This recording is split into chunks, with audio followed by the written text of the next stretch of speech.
Hello बच्चों, चलिए प्रश्न देखते हैं। प्रश्न है, फलनों का x के सापेक्ष अवकल गुणांक ज्ञात कीजिए। दिए गए फलन का x के सापेक्ष अवकल गुणांक ज्ञात करना है। फलन है x³ गुणा e की घात x। तो यहाँ से इस प्रश्न को हल करने हेतु हमारे पास यहाँ से हमारी मुख्य अवधारणा कार्य करेगी।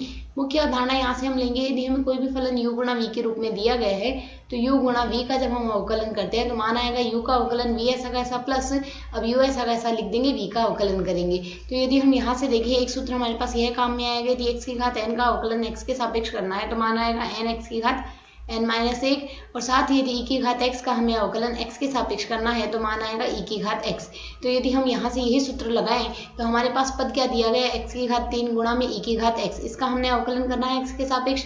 तो यदि हम यहाँ से u गुणा v का रूप लगाएंगे तो पहले हम e की घात x ऐसा कैसा लिख देंगे, x की घात 3 का हम अवकलन कर देंगे x के सापेक्ष प्लस अब हम x की घात 3 ऐसा कैसा लिख देंगे, e की घात x का अवकलन करेंगे x के सापेक्ष। तो यदि अब हम यहाँ से सरल कर लें तो अगर हम यहाँ से इसे सरल करें तो यह मान आएगा e की घात x गुणा x की घात 3 का अवकलन आएगा 3x² प्लस x की घात 3 ऐसा कैसा लिख देंगे, e की घात x का अवकलन आएगा e की घात x। तो यदि हम इन दोनों पदों में से देखें, यहाँ से x² और e की घात x यदि उभयनिष्ठ ले ले तो शेष बचेगा 3 प्लस यहाँ से हमारे पास शेष बचेगा x।